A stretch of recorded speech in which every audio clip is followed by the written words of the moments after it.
Por favor, olhem minha tela e a gente vai fazer um resumo. Tá, primeiro de tudo, alguma coisa que vocês saibam nessa primeira parte? Ou nem? O que é a primeira parte? A Oi. primeira parte é defesa não específica, calma lá. Eu sei Fagocitose. isso. Também tem a febre, a inflamação. Ok. Tinha outra coisa que eu esqueci. Eu sei uma cena que está escrita no manual da nessa página aí. O que tá escrito no manual Está da... apagada, então não dá para ver bem, mas está lá escrito. Fagocitar o quê? A minha mãe? Absolute Cinema. Ela que escreveu isso? Ou já Não, tava? lá estava escrito. Que coisa incrível. Não, tá bom então. Vamos começar do começo. Tá. Sistema imunitário, tá? Primeiro de tudo, pra que serve o sistema imunitário? Alguém tem uma ideia? Defender o nosso organismo de ameaças externas Que fofo. e É internas. exatamente isso. Defender o Nossa, organismo de essa corpos era difícil. estranhos. Muito, muito difícil. O Tá bom, agora antivírus. contra A próxima corpos pandemia. estranhos. Corpos estranhos, não necessariamente Não vírus. vês o que eu. Viste os nossos outfits para o verão? Eu te mandei no TikTok, não viste? Não. Depois eu vou ver. Assim que a gente terminar isso. Tá. Primeiro de tudo, vamos falar um pouquinho sobre o sistema imunitário, né? Falar o que contém o sistema imunitário. Então, contém as amígdalas, o gânglio linfático, a medula óssea, o timo, o baço, o vaso linfático, por aí vai. Como eu disse, o timo é responsável pelas células T, ou seja, elas vão se maturar lá, mas elas vão ser produzidas na medula óssea, assim, em conjunto com as células B. Como eu já falei, a medula óssea vai produzir os leucócitos, né? E vai enviar pelos tecidos linfáticos. Os gânglios vão ser responsáveis por transportar a linfa e também os leucócitos. As amígdalas ficam na parte de trás da boca e são responsáveis basicamente mais por uma barreira física, vão remover os agentes patógenos que vão entrar pela boca e pelo nariz. O baço vai ser um órgão pequeno que basicamente vai formar alguns tipos de leucócitos e participar da resposta imunitária. Tudo certo por aí? Tudo certo. Uhum. Eu vou fingir que eu já decorei tudo o que disseste. Isso aí não é tão relevante, eu só tô dando uma geral, assim, não acho que cairia, mas tudo bem. O que tu tem que saber mesmo daqui é que medula óssea produz células B e T. Sim, o principal daqui é isso. Tá, continuando. A gente tem umas glicoproteínas chamadas antígenos, e os antígenos são basicamente marcadores, ou seja, elas vão reconhecer que tem um corpo estranho e vão querer marcar ele. Eu tinha feito aqui um negócio, a gente vai apagar isso e eu vou desenhar. Então, isso aqui é um antígeno, tá? Aí ele vai ver que tem uma célula estranha, ele basicamente vai se ligar nessa célula e isso vai mostrar pro nosso corpo que tem um corpo estranho. Depois, né, ele de se ligar, tal, vai chegar um fagócito, vai vir aqui e vai comer essa célula estranha do corpo e acabar com ela. Tá, a gente tem defesas não específicas e defesas específicas. Alguém sabe alguma coisa sobre? Espera, sobre o que a defesa específica e não específica? Sim, um geral sobre cada uma. A não A, de- específica é geral. Boa, a defesa específica é inata e a defesa específica a gente adquire com o tempo. perfeito. É isso. Defesa não específica nascemos com ela, né? Como vocês disseram, e não, quer dizer, específica. Desculpa, a gente confundir. Defesa não específica a gente nasce com ela e a defesa específica a gente vai adquirindo conforme a gente vai entrando em contato com diferentes agentes patógenos ou corpos estranhos. Defesas não específicas temos barreiras físicas, bioquímicas, defesas celulares, febre e resposta inflamatória. Agora, falando sobre as barreiras físicas, nós temos a pele, mucosas e muco. Nas barreiras bioquímicas, a gente tem, por exemplo, o ácido gástrico no nosso estômago. Em defesa celular, a gente tem, por exemplo, os fagócitos, entre outros, como as células NK, Natural Killers. E ainda a gente tem a febre como uma resposta inflamatória e a resposta inflamatória como mecanismos de defesa caso os anteriores não funcionem. Continuando. É importante notar também que, por exemplo, o muco, os olhos, etc., eles têm uma enzima chamada lisozima, que é uma enzimazinha que degrada esses micro-organismos estranhos. E a pele é basicamente uma barreira física, então ela só vai ficar pronto, vai proteger nosso corpo e não vai fazer com que os micro-organismos entrem. Entretanto, caso eles entrem, eles Fagocitados. vão fagocitados e vão basicamente gerar uma resposta inflamatória. Então, como que funciona? Primeiro eu vou explicar o que seria a fagocitose, né, para depois a gente entrar mais específico o que seria a resposta inflamatória. Mas antes eu gostaria de perguntar se alguém sabe e que quer falar um pouquinho por cima o que é. Não é tipo a célula expande uma parte. Não é a célula, é o leucócito. Abre uma parte de si, envolve o corpo estranho e depois destrói. Basicamente isso. Então, o que acontece? A gente tem uma célula chamada monócito, essa célula aqui. E ela consegue se tornar outras células. Ela consegue se virar macrófagos e alguns desses macrófagos viram fagócitos e realiza a fagocitose.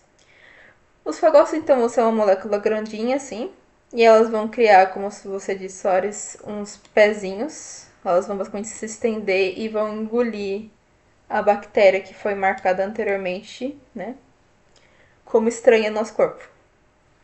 Ah, mas como que os fagócitos conseguem chegar na bactéria? O que acontece? A gente tem uma célulazinha chamada de. Tá aqui, ó. De basófilo e também temos os neutrófilos. Os neutrófilos vão reconhecer que tem uma célula estranha no nosso corpo, né? Tipo, a gente se cortou, por exemplo, e entrou bactéria. Eles vão ser os primeiros a reconhecer que tem essa bactéria lá estranha. Nisso vai chegar os basófilos e vão mandar sinais químicos, que são a histamina. A histamina vai induzir algumas coisas. Primeiro que ela vai chamar os fagócitos para até chegarem no local. E ela também vai fazer com que haja vasodilatação, ou seja, que circule mais sangue, para que os leucócitos consigam chegar mais rapidamente no local. Nisso, então, os fagócitos são chamados por essa histamina. Isso é chamado de quimiotaxia, ou seja, a atração deles pelos compostos químicos até o local machucado é chamada de quimiotaxia. E lá então eles vão fazer a endocitose desses micro-organismos estranhos no corpo humano.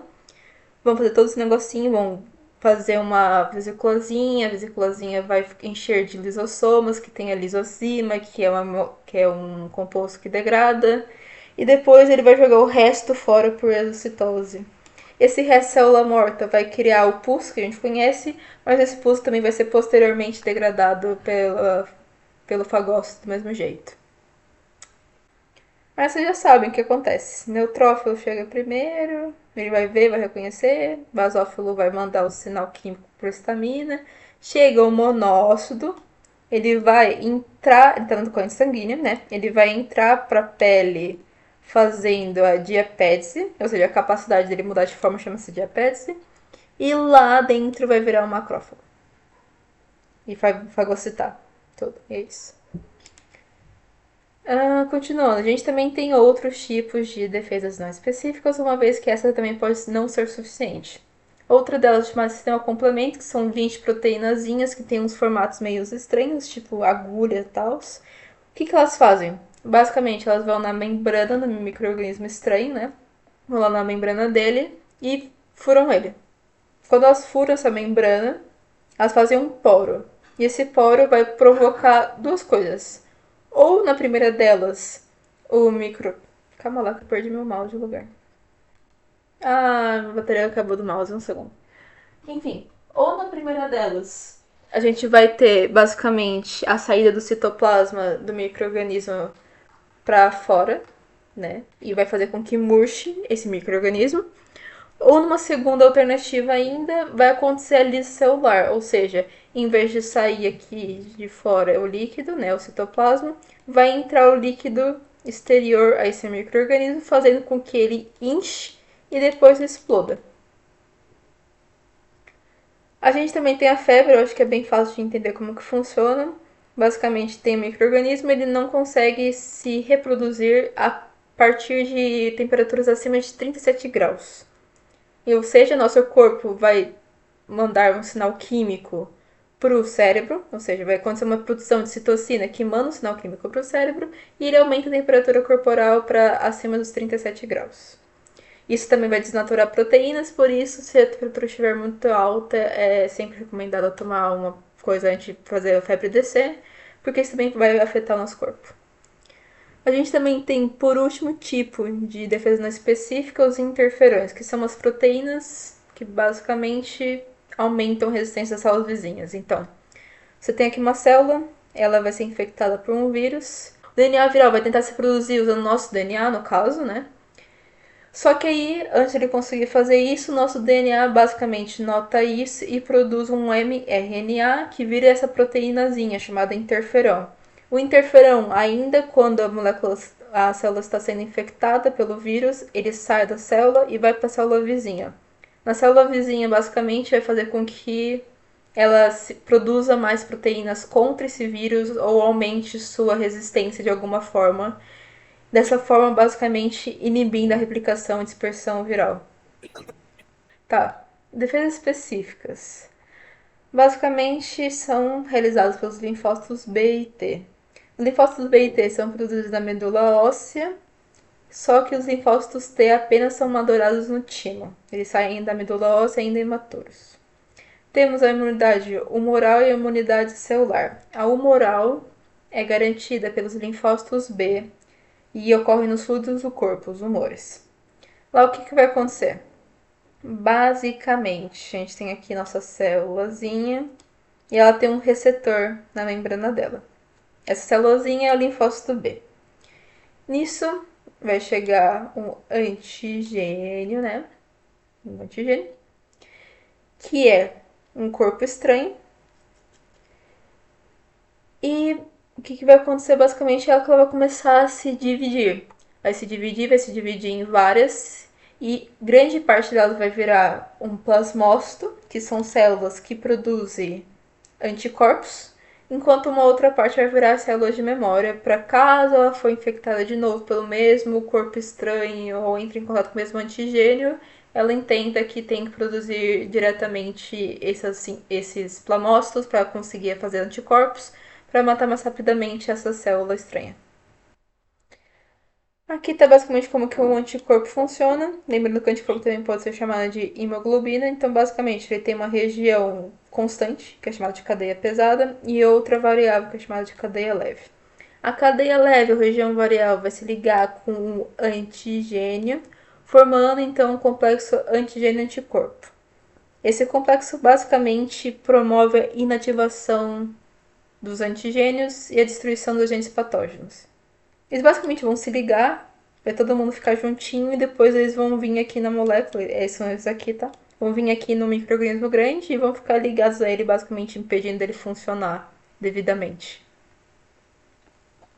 Aí tem vários tipos de inativação pelos antigênios. Pode acontecer por meio da neutralização, que é basicamente quando os anticorpos se ligam na bactéria e ficam tipo todo mundo meio junto, fazendo com que ela não consiga fazer nada, neutralizando ela. A gente também tem a aglutinação, quando vários antigênios e anticorpos se ligam juntos, formando tipo uma bolota de bactérias e anticorpos, fazendo tudo ficar junto, mas também não conseguir funcionar direito.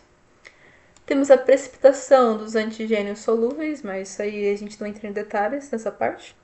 E temos a ativação do sistema complemento, ou seja, os anticorpos podem fazer com que haja a ativação do sistema complemento que eu falei antes, que são aquelas proteínazinhas que se perfuram na membrana da bactéria ou da microorganismo, fazendo com que aconteça a lise celular, ou seja, ele exploda.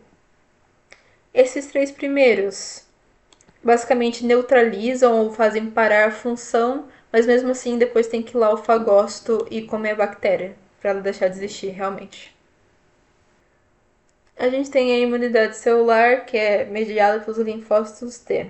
Só que a gente tem dois tipos de linfócitos T. Os TC, que são os linfócitos citotóxicos, ou seja, Eles vão reconhecer células tumorais ou infectadas por vírus e vão produzir compostos tóxicos para depois injetar nessas células e destruí-las. Temos também os linfócitos TH, que são linfócitos T auxiliares. Eles basicamente mandam sinais químicos por meio da citocina que eles liberam. Então o que acontece? Tu tem a imunidade celular, que basicamente é quando uma célula fica infectada. Então a célula está infectada, o linfócito T vai se ligar aos antigênios que estão em volta dessa célula e vai perceber que ela está infectada. Nisto, o linfócito TH, que se ligou a ela, vai mandar um sinal químico para o nosso corpo, vai enviar a citocina e a citocina vai fazer três coisas diferentes. A primeira delas, citocina enviada vai ativar os macrófagos e vai estimular a fagocitose do vírus ou da bactéria que está causando isso, está causando a célula ficar infectada. Segunda função, a citocina vai ativar os linfócitos TC, os linfócitos citotóxicos. Eles vão lá nas células infectadas e vão se ligar a elas e vão soltar uma toxina, fazendo com que ela morra, a célula infectada. E a terceira função, basicamente, vai ser a estimulação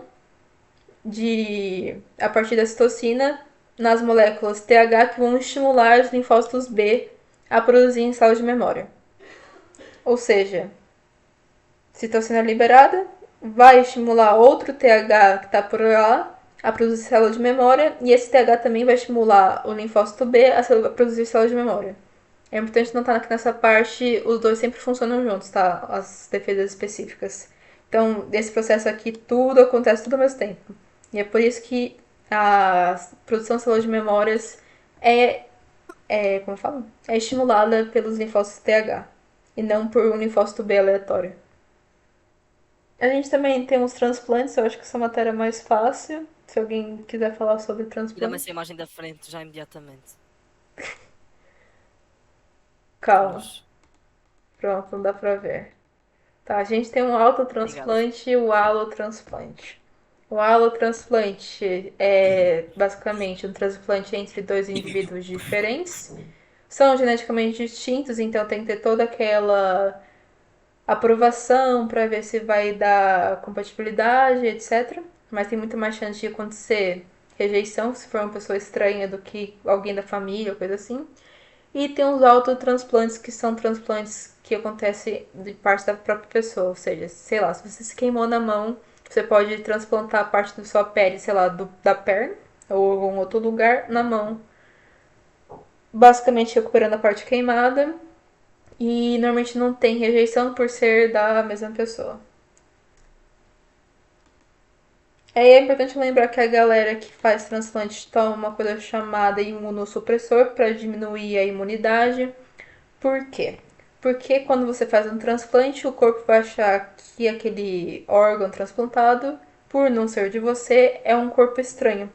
E as células C, as células T, no caso, desculpa, as células T vão tentar atacar esse corpo estranho, ou seja, a imunidade celular vai tentar atacar, porque acha aquele corpo estranho.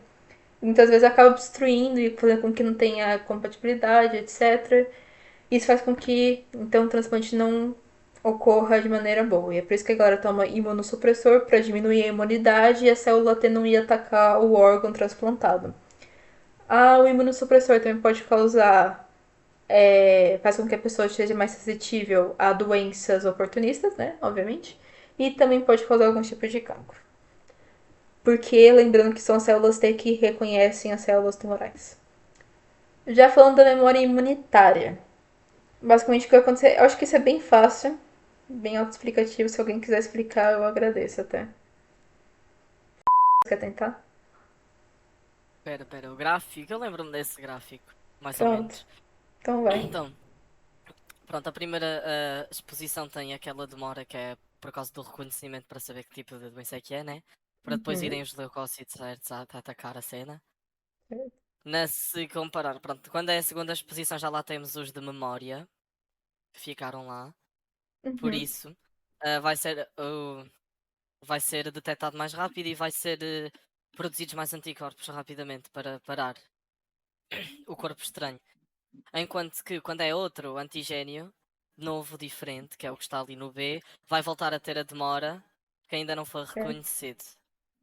Eu acho que é basicamente isso que você explicou, eu nem preciso adicionar mais nada. É literalmente isso. É assim que funciona, basicamente. E lembrando que as células de memória podem ter tempos variáveis. Elas sempre, pronto, depois de um tempo, elas vão acabar por ter que se renovar, ou seja, você tem que entrar de novo em contato com o agente patógeno, pode ser por vacina ou o que seja, para que você volte a ter essa imunidade que você tinha específica. Algumas doenças pode ser tipo a vida inteira, você só entra em contato uma vez e tudo bem, outras pode ser de ano em ano e é por isso que servem as vacinas anuais. Eu acho que acabou. Vocês querem revisar o que agora? Ou que eu É mostre de isto, a quê? matéria que sai para o último teste? É, Nossa. isso é bom? É bom, é pouco?